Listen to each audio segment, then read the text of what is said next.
अब अपन डॉक्टर साहब से पंडित जी के संबंध में शेष उनका जो संपर्क रहा है मतलब, तो उससे संबंधित अपन आगे चर्चा करते हैं। और डॉक्टर साहब आप ये बताइए कि 40 वर्ष पूर्व जब आप मुंबई गए थे तब पंडित जी कहाँ रहते थे, उनके घर में तब किस किस से आप मिला करते थे, और आपको उनका कौन सा गीत पसंद है? नहीं, वो तो मैं वैसे तो उनके सभी गीत पसंद होंगे, लेकिन फिर भी।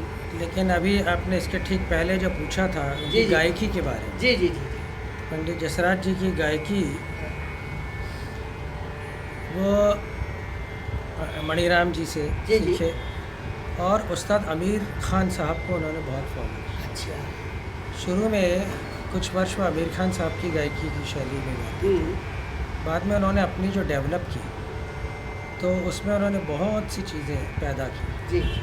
कर्ण स्वर, मींड, घसीट और झमझमा जी।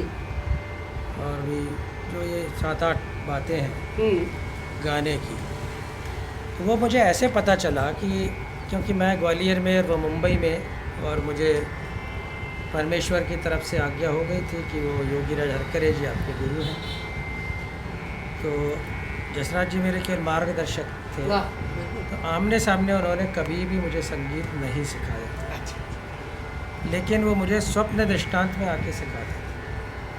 मैं जब सो जाता था तो सुबह 4 बजे वो एक राग सिखाते थे और मैं 4:30 बजे करीब फिर नींद खुलती थी। तो उन्होंने स्वप्न दृष्टांत में राग गोरख कल्याण सिखाया। सारे मारने धनी दसरे सामा, ये जो उनका अंदाज था, उसी में कर्ण स्वर होता है, उसी में मींड होती है, उसी में घसीट होती है। सामा मारने धनी रे सामा, ये इनका गायकी। और उनके शिष्यों से, पंडित जी के शिष्यों से आपका कुछ परिचय कभी हुआ? हाँ। कौन से शिष्य आपको थोड़े अच्छे लगे? किसी का नाम? उनके सबसे अच्छे शिष्य जो मेरी दृष्टि, जी जी, और सभी अच्छे, मैं किसी के लिए नहीं, वो तो कह रहे हैं, बुरा किसी को नहीं कह रहा, लेकिन मुझे जो ज़्यादा अच्छे लगे पंडित गिरीश वजलवार। अच्छा। अरे कमाल, गिरीश वजलवार तो इतना अच्छा गाते थे जी जी कि वो बिल्कुल यानी प्रति जसराज हो जाते थे। हाँ। और एक थे चंद्रशेखर स्वामीनाथन जी। तो गिरीश वजलवार जी से तो मेरी कई बार मुलाकात हुई। मैं वो जब बीमार हो गए थे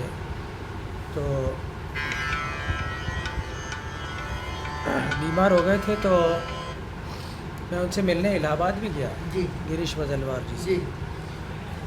बहुत घनिष्ठ परिचय मेरा रहा। चंद्रशेखर स्वामीनाथन जी से तो एक बार केवल मुलाकात हुई, और उनके तृप्ति मुखर्जी से कई बार मुलाकात हुई, बातें हुई।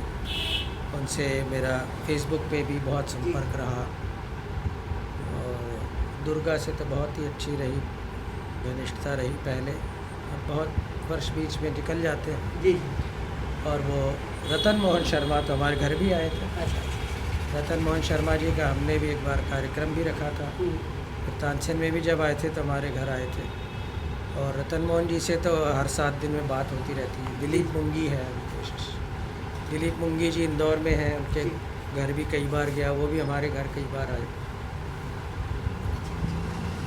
ये पंडित जी कलकत्ता में भी रहे हैं, वहाँ की कुछ जुड़ी हुई यादें कुछ आप बता सकते हैं? हाँ, एक बार मेरे सदगुरु योगीराज हरकरे जी भोपाल आए थे, तो भोपाल गया मैं और उनसे निवेदन किया कि पंडित श्रीकांत बाकरे जी, जो उस्ताद आमिर खान साहब के पट्ट शिष्य हैं, उनसे मुझे थोड़ा सा इंदौर घराना भी, क्योंकि जसराज जी ने भी शुरू में तो वही फॉलो किया था, तो मैं सोचता था कि वो मैं भी करती थी। तो पूज्य काका जी हरकरे जी बोले ठीक है, आप कोलकाता जाइए और श्रीकांत बाकरे आपको सिखाएंगे। तो वहाँ गया तो उन्होंने कहा कि आप 7 दिन की छुट्टी लेके आए हैं हॉस्पिटल से, तो 7 दिन आप मेरे घर पे रहिए। जी जी। तो पंडित श्रीकांत बाकरे जी के घर पे मैं रहा, अच्छा अच्छा। और उसी घर में पहले 2 वर्ष आमिर खान साहब रहे थे। श्रीकांत बाकरे जी के घर पे आमिर खान रहते थे और उनको सिखाते थे। तो वहाँ बातें पता चली एक तो कि उस्ताद आमिर खान साहब के पास भी पंडित जसराज जी गए थे और बोले कि मुझे गाना सीखना। तो आमिर खान साहब बोले कि मैं ऐसे डायरेक्ट सिखाता नहीं हूँ, किसी को ही नहीं सिखाता। मैं सुबह 9 से 11 मैं तानपुरा लेकर के रियाज़ करता हूँ, आप सामने बैठिए। जी। और भी 4-7 लड़के आते थे उस समय, तो सामने बैठ के आप मेरा गाना अगर उठा सकें या जितना जो कुछ आपको समझ में आए तो उठाया। तो पंडित जसराज जी, कुमार गंधर्व जी और श्रीकांत बाकरे जी बहुत घनिष्ठ मित्र थे। तो ये तीनों कोलकाता की सड़क पे घुमा करते थे। जी। जैसा कि बाकरे जी ने मुझे बताया, बाकरे जी ने बताया कि हम एक राग ले लेते थे। हाँ। और जैसे मैंने एक आलाप लिया उसी चीज़ में, फिर एक कुमार गंधर्व ने लिया, फिर एक जसराज जी ने लिया। ऐसे तीनों हम 1-2 घंटा रोज़ कोलकाता की सड़कों पर गाया करते थे। जी जी। पहले चूँकि पहले इंटरनेट नहीं था, तो आप उनके गाने किस माध्यम से सुनते थे? हाँ, अरे उस समय हम तरस जाते थे। अच्छा। तरसते थे कि रेडियो पे उनका कहीं मिल जाए। अब रेडियो पे तो क्या है कि फिल्मी प्रोग्राम्स और न्यूज़ और ये दुनिया भर की चर्चाएं बहुत आती हैं। फिर भी उस समय क्लासिकल प्रोग्राम आते थे और कभी कभी उसमें पंडित जसराज जी सुनने को मिल जाते थे, कभी कभी गिरीश वज़लवार। मुझे लगता है रात को 10 से 11 के बीच में क्लासिकल म्यूजिक। हाँ, मंगलवार शनिवार हाँ। शनिवार आता था। हाँ, मैंने भी 85 और 81 अब में। तो मुझे भी नहीं मालूम वो हाँ, उस समय मेरे को ऐसा ध्यान आ रहा है, उस समय काफ़ी हम मतलब रेडियो क्लासिकल पे, हाँ सुनते थे। हाँ, रेडियो पे सुनते थे। हाँ हाँ। तो एक बार उनका राग मेघ आ रहा था जी। और इतना डिस्टरबेंस हो रहा था और मैं ऐसे तरस गया सुनने के लिए। तो मेरे बड़े भाई, जी एक नाना और एक सतीश जी, वो मुझे बहुत प्रेम करते थे। तो उन्होंने ये तो मेरे बड़े भाई ने एलपी रिकॉर्ड ला के दी। हमारे पास कैलिप्सो था। तो ये वो फ़ोटो है वाह पूरा 1977 से 1987 तक। वाह। ये मैंने लगा के रखा था जी। मेरे संगीत कक्ष में, और 20 मिनट मैं रोज़ रियाज़ करता था। उसके बाद हॉस्पिटल ड्यूटी पे, हाँ, क्योंकि पैथोलॉजिस्ट भी हूँ और मेडिकल ऑफिसर भी हूँ। क्या बात है। तो हॉस्पिटल ड्यूटीज़ में समय भले ही ज़्यादा गया, लेकिन एक आदर्श को मान के मैंने 10 वाह। वर्ष। और नाना जो हमारे दूसरे बड़े भाई, अच्छा। उन्होंने ये ला के दी थी। वाह। ये दूसरी एलपी रिकॉर्ड, ये भी फ़ोटो कुछ साल लगाया था। बहुत ही सुंदर। तो उसके पहले 78 आरपीएम के रिकॉर्ड्स थे जी। और हमारे यहाँ चाबी वाला ग्रामोफोन। जी। लेकिन वो उसमें नारायण राव व्यास के रिकॉर्ड डीवी पलूस करके वो हुआ करते थे। तब जसराज जी के नहीं थे 78 आरपीएम उस ज़माने में। उनका ईपी और एलपी वाले ज़माने में फिर उनका शुरू हुआ। तो ईपी रिकॉर्ड भी थी, ये एलपी रिकॉर्ड्स थी, इससे सुना करते थे। जी। उनके कुछ आध्यात्मिक अनुभवों के बारे में हम चाहते हैं आप कुछ बताइए। मुख्य रूप से उनका संगीत आध्यात्मिक ही था। वो संगीत से समाधि के साधक थे। सही। और मेरा भी संगीत का उद्देश्य केवल आध्यात्मिक ही था। आत्मिक उन्नति करना, आध्यात्मिक उन्नति करना और ईश्वर प्राप्ति करना ईमानदारी से। कहते तो सब है, बोलते सब है, लेकिन ईमानदारी से ऐसी साधना कोई करता नहीं। छोटी छोटी लालच में लोग भगवान को छोड़ देते हैं, वो हमने नहीं किया। कंचन, कामिनी और कीर्ति की लालच हमने तो नहीं रखी। हम तो अपना तानपुरा लेके अपना गाए। हमने मेडिकल प्रोफेशन की वजह से मुझे समय नहीं मिला वो पता लगा। तो ऐसे ही जसराज जी स्वयं कहते थे कि मैं तो डॉक्टर साहब भगवान के लिए गाता हूँ। सही। कई बार वो सबको हटा देते थे, केवल मैं पंडित जी के चरणों में बैठता था वाह। और वो मुझे गायन सुनाते थे। तो उन्होंने वो राग विलास खानी तोड़ी की चीज़ सुनाई थी। सा सा रे ग रे सा रे नि ध सा रे ग। गुरु चरणन में ध्यान लगा, गुरु चरणन में ध्यान लगा, ऐसी सुमति दे मेरे दाता। तो उन्हें भी रोना आ गया और मुझे भी रोना आ गया, हम दोनों रोते रहे, आंखों से आंसू निकलते। ये आध्यात्मिक गायन है, ये ईश्वरीय गायन है। वो भाव पैदा होना चाहिए। तो उन्हें भगवान कृष्ण के कैसे दर्शन हुए और उन्हें एक बार समाधि अवस्था कैसे मिली, ये उन्होंने मुझे बताया। और मुझे जो अनुभव आए वो मैंने उन्हें बताया कि एक बार पिकनिक गए थे हम, 30 जून 2001 की बात है, सारे डॉक्टर्स के पिकनिक थे। तो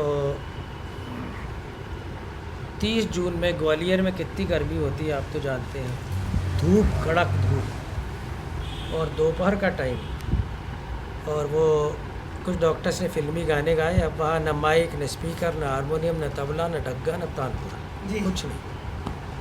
तो एक कुर्सी पे मुझे बिठा दिया, बोले अब कर करे साहब गाना गाएंगे। तो मेरे गुरु योगीराज हरकरे जी ऐसे सामने दिखे मुझे, बोले आज देखो मैं क्या कमाल करता हूँ। मेरे गुरु की आज्ञा हो गई, बाहर देखा तो धूप, और मैंने राग धूलिया मल्हार शुरू किया, जो पंडित जसराज जी की कैसेट सुन के मैंने किया था। सारे म प म रे सा, म प नी ध नि सा नी प म रे सा, मेरो पिया चतर सुजान, मेरो पिया चतर सुजान, बरखा रे तू आई रे तू आई, बरखा रे तू आई।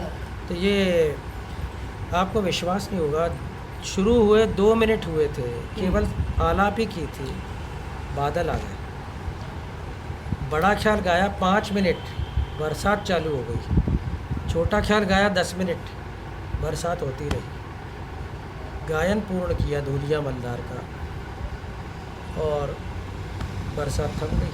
हमने देखा कि वो पिकनिक स्पॉट पर ही बरसात हुई थी सिर्फ, और जितनी गुरु कृपा से हमने गाया, वाह, 20 मिनट बरसात हुई। तो ये अनुभव फिर बाद में मैंने कुछ साल बाद, अभी 2013 या 14 की बात है, पंडित जसराज जी को जाके बताया कि आपका ही गाया हुआ धूलिया मल्हार। तो बोले ये अनुभव मुझे भी आया था जी। उनको आया, इसीलिए तो हमें आया। सही। तो 3 बार उनका ये हुआ पंडित जसराज जी का कि धूलिया मल्हार गाया, झमाझम बरसात हुई साहब। जी 3 घंटा गाया तो 3 घंटे बरसात हुई। वाह। ऐसे सच्चे और सिद्ध गायक थे वो। जी। उनके पास श्रुति का गायन था। जैसे एक बार मुझे तानपुरे में 22 श्रुतियाँ सुनाई दी थी। अच्छा। वो श्रुति गायन आना चाहिए।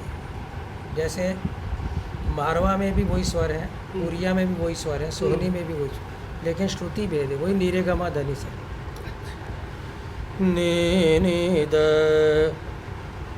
धरे नी द नी रे गरे धरे नी द, ये मारवा है। अब ये का यही सा है, रे सा नी द नी रे सा नी रे ग ग म ध म, ये पूरिया है।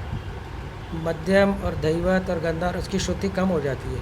जी। ग म ध म म ग रे सा रे सा नी फूलन के हरवा। हाँ, हाँ, और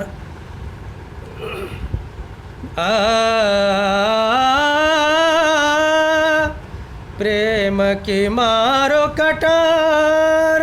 अब वो के वही स्वर है, लेकिन वो ऊपर के सा पे लग जाते हैं, श्रुति बदल जाती है, सोहनी हो जाता है। ये उनके गायन में था, श्रुति गायन वो हम करते हैं। अब चूँकि अभी वर्तमान में पंडित जसराज जी अपने मतलब मध्य में नहीं है, तो लेकिन आपके साथ डॉक्टर साहब जो उनका एक साझा मतलब अनुभव रहा है, जो आपने आज हमें बताया है, तो अपन यही चाहते हैं कि आप उनको श्रद्धांजलि के रूप में एक प्रकार से ये अपन श्रद्धांजलि ही है उनके लिए। और आप अब वर्तमान उनके गाने भी आप गायक में सुनते थे, और आप उनकी याद के लिए सिर्फ ये है कि जब भी याद आएगी तो अपने को गाना ही सुनना है।